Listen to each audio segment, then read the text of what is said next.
सनाउल्लाह साहब से मुतालिक तफसील से हम बात कर रहे थे। क्लासा साहब जी, अभी आपको थोड़ी देर में मेरा ख्याल है वो दिखाते हैं कि चौधरी शेर अली साहब ने इनके बारे में क्या फरमाया था। जी वो दिखाएंगे। अब ये फर्क पड़ता है, जब इन्होंने कत्ल किए थे 14 बंदे और कोई इंसाफ नहीं किसी पे, ना राना सनाउल्लाह पकड़ा गया है तो ना शहबाज शरीफ पकड़ा गया। अदालतों ने भी हाथ हौला रखा है कि आपने 14 अफराद के जिनके नाम आ रहे हैं कि उन्होंने कत्ल किया मॉडल टाउन में, उनको अदालतों ने हाथ नहीं लगाया। फिर राना सनाउल्लाह ने और ये तलाल चौधरी ने यही कहना था कि जजों को भी जूते लगेंगे, सहाफियों को भी लगेंगे, सियासतदानों को भी लगेंगे, नहीं लगेंगे तो दूसरी तरफ नहीं जाएंगे, पिंडी वाले लब्बैक वालों को डराएंगे, इनकी टांगे तोड़ कर रख देंगे। ये सारा जोर हमारे पे चलता है।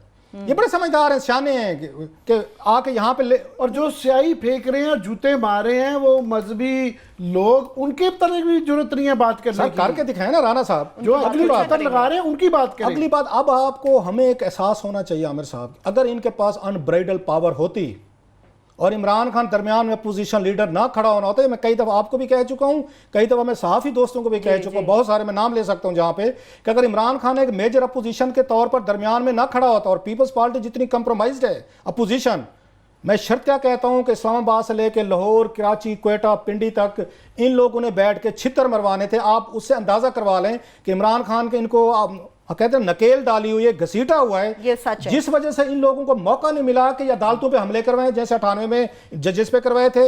ये सहाफियों पे हमले बगावत के, मीर शकील रहमान साहब हमारे एम्प्लॉयर जो रहे हैं, बड़ी इज्जत है हमारे दिल में उनके लिए, जाती तौर पर आपकी मेरी तो है, उन पे बगावत के पर्चे हुए हैं। आजकल गो के बड़ी नजरें इनायत है उनकी, मगर उनके साथ बड़ा कुछ हुआ है।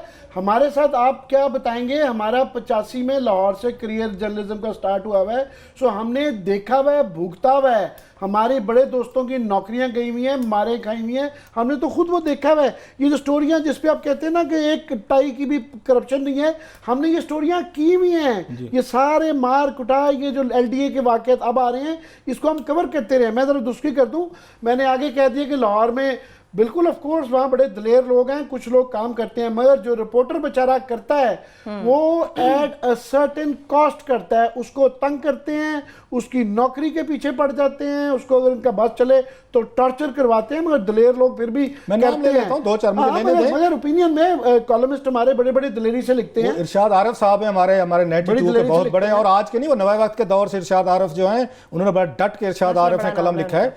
इवन हसन निसार साहब, मैं कहता हूँ हसन निसार साहब बहुत बड़ा नाम है, डट के उन्होंने लिखा है हमेशा, आज तक वो वहाँ रेजिस्टेंस है। अच्छा, रिपोर्टर में हसन, मैं रजा को कहता हूँ, हसन रजा ने बहुत बड़ी स्टोरीज दी है। तो ताउला कासमी की, यासर पीरजादा की, सिद्दीकी साहब की, जो है ना वो जो हम कहते थे जज कयूम चाहिए और ब्यूरोक्रेट मलक आज चाहिए, नहीं आज चीमा चाहिए, और जो है ना कॉलमिस्ट जो है ना ताउला कासमी चाहिए। आगे सुना दें क्लास साहब, आगे चौधरी शेर अली साहब का जरा सुन लें कि इनके बारे में फैसलाबाद में इन्होंने कितने कत्ल करवाए। ये चौधरी शेर अली शाह साहब कह रहे हैं, ये रिश्तेदार हैं नवाज शरीफ साहब के, कजन हैं। जरा सुनवाएं ये उनकी रिश्तेदारों की गुफ्तगू राना सनाउल्लाह के मुतालिक। बिल्कुल सनाउल्लाह साहब के मुतालिक क्या फरमा रहे हैं चौधरी शेर अली साहब, वो पहले आप सुनिए। अल्लाह ने किया एक बंदे का कत्ल, सारी इंसानियत का कत्ल। वी कहानू लाड़ता राने सनाउल्लाह ने कोई तोता मैना की कहानी नहीं सुना रहा, कोई हाईलाइट नहीं कर रहे। एक बंदा बंदे मारी जा रहे, मरवाई जा रहे, कोई बंदा इन्हों हाईलाइट नहीं करता। अपोजिशन ने भी माल खा लिया, मीडिया ने भी माल खा लिया। कराची, खैबर पख्तूनख्वा, बलूचिस्तान ऑपरेशन हो सकता है, जनरल साहब और नवाज शरीफ साहब फैसलाबाद में ऑपरेशन करो, 20 बंदे वाले कातल का कातल लोग, असल कातल लोग। असी मुतालबा करते मेरे नालो, इसने 22 कत्ल कराए हैं और सारे कत्ल उसके MPA की टेरिटरी में हुए। किलर जो है लॉ मिनिस्टर साहब, कानून शिकन लॉ मिनिस्टर, वो बैठे हुए डेरा लगा के, कल से इनको हमारे दीगर जो जीते हैं उनको खरीदने की कोशिश कर। कानून शिकन वज़ीर खान। ये याद रहे कि इस तस्वीर में लोगों ने गौर किया होगा, साथ में राना अफजल साहब जो कि इस वक्त फाइनेंस को देख रहे हैं वो बैठे हुए हैं, और बाकी भी जो हैं ये अभी आजकल इल्ज़ाम लगाते हैं हॉर्स ट्रेडिंग का। ये हॉर्स ट्रेडिंग का घर से इल्ज़ाम लगा रहा है, वो देख रहे हैं। लास्टली मैं क्विकली कह दूं कि ये बाकी जर्नलों की आपने कर दी, और ये बार बार ताना ये देते हैं कि जी मुशर्रफ को नहीं पकड़ा, मुशर्रफ को नहीं पकड़ा। अभी ये कल परसों मैं दोबारा याद दहानी करा दूं कि अदालत ने कहा है, पूछा है इनसे कि जनाब ये आप रेड वारंट्स क्यों नहीं करते, 2 माह रह गए हैं, जाते वक्त बाद में ना हमें ये कहिएगा कि देखिए उसको नहीं पकड़ सके। आपकी गवर्नमेंट है, आपकी FIA है, आपकी पुलिस है, प्लीज करके जाइएगा। आप ही ने उसको भिजवाया था अदालतों में। इनका 1.5 महीना, मैंने फिर कह रहा हूँ 1.5 महीना रह गया इन फाशिस्ट लोगों का। आप और मैं गवाह हैं कि जनरल मुशर्रफ दौर में सारे भाग गए थे डीलिंग करके, माफिया तलाफियां करके। आप हमारे जैसे शहीन सबई, लंबी लिस्ट है। आप तो जॉबलेस भी रहे हैं जनरल मुशर्रफ साहब के दौर में, हमने भी बहुत सख्तें देखी हैं। जनरल मुशर्रफ को कुछ भी कह लेना, चलो आपकी नौकरी के पीछे पड़ गए, मेरे पीछे उन्होंने जनाब हरासमेंट करवा ली, कोई एजेंसीज के लोग भेजे, लंबी कहानी है, उसमें नहीं जाते। कम से कम उन्होंने ये धमकियां तो नहीं दी थी ना उनके किसी वजीर ने कि हम आपकी टांगे तोड़वाएंगे, हम आपको जूते मरवाएंगे। आप सियासी लोग थे, इन्होंने जूते मरवाए हुए हैं, आपको बताया आपको ये कैप्टन सफदर साहब ने जूते मारे हुए हैं साफियों को बांध के। मैं अभी आपको वही बता रहा हूं थोड़े से कि मीर शकील और रहमान साहब जंग ग्रुप को इन्होंने बगावत के पर्चे करवाए थे, जो आजकल सब बंद करवा दी थी। सर मैं उसमें पूरे का पूरा इन्होंने उन बगावत के पर्चे करवाए। उसके बाद मलिया लोधी पे पर्चे हुए बगावत के, सर नजम सेठी साहब पे ये बगावत के पर्चे हुए, सर चीफ जस्टिस ये सजाद अली शाह साहब को इन्होंने आके मरवाया, सर। और बहुत सारी लंबी कहानियां, और पूरा जंग प्रेस बंद कर दिया गया था, जो आजकल इनको जस्टिफाई कर रहे हैं कि जनाब ये जो कुछ कर रहे हैं ठीक कर रहे हैं। सो कहने का मतलब ये है जनाब, आपका रह गया सिर्फ 1.5 महीना।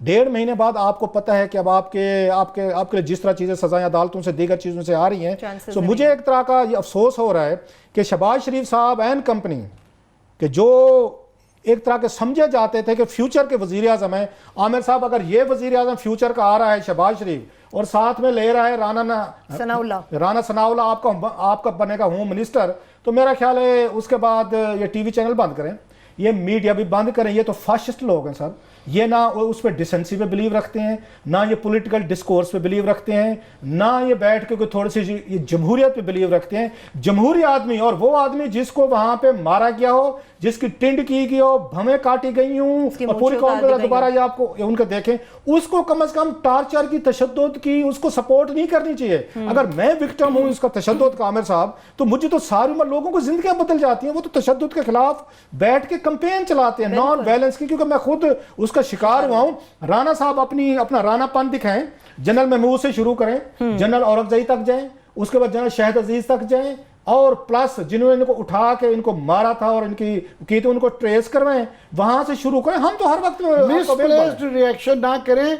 दूसरा, ये जो शराफत का लिबादा करते हैं कि ये हमारी जुबान नहीं है, इस बात में कोई शक नहीं है कि पाकिस्तान में गंदगी की, गाली की सियासत जो है वो ये शरीफ खानदान ने शुरू की और बेनज़ीर भुट्टो साहबा के खिलाफ की। वो जो लोगों को भूल गए हैं, नई जनरेशन को, कि जो हेलीकॉप्टर से लीफलेट्स, बेगम साहबा मरहुमा जो थी बेनज़ीर की वालदा, उनकी तस्वीरें वो फोटोशॉप करके प्रेसिडेंट फोर्ड के साथ डांस करते हुए, और शराबों की, पार्टियों की, और जो गलीज जुबान ये नवाज शरीफ साहब बड़े बनते हैं ना, यहाँ ये पार्लियामेंट के अंदर जो है ना ये जुबानी गुफ्तगू करते थे। इनका वो क्लिप भी मैं निकाल के किस दिन लाएंगे, दिखाएंगे कि ये अब जो एकदम से इनको आ गया है कि बहू बेटियां मशरकी रवायात जो है, तो ये माजी में ये शुरुआत आपने ये गंदगी की हुई है।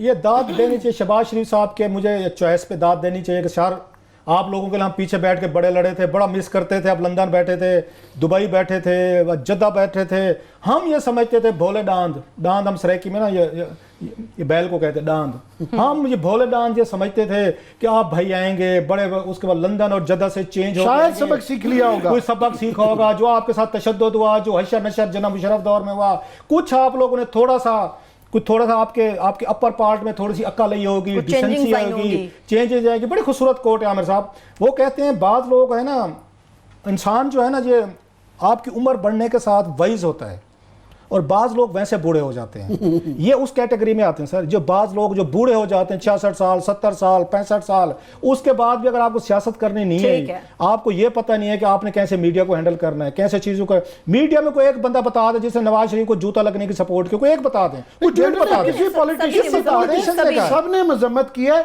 आप धमकियां ना दें कि हम ये इसका काउंटर ये करेंगे। धमकियां इनका है, अगर धमकियों पे अमल करना है ना, मैं फिर कह रहा हूं, ये जिन जर्नलों को मैंने नाम लिखवाए हैं, पिंडी वालों का नाम लेके दिखाएं इनका, ये राणा साहब उनके जुड़े बारे में हैं। मुनासिब जो जायज तनकीद होती है करते रहते हैं, करते हमें कोई रहते हैं डर सर। नहीं होता ठीक है, अभी जरा और वो ब्रेक की तरफ बर्दाश्त बढ़ते करते हैं। हैं।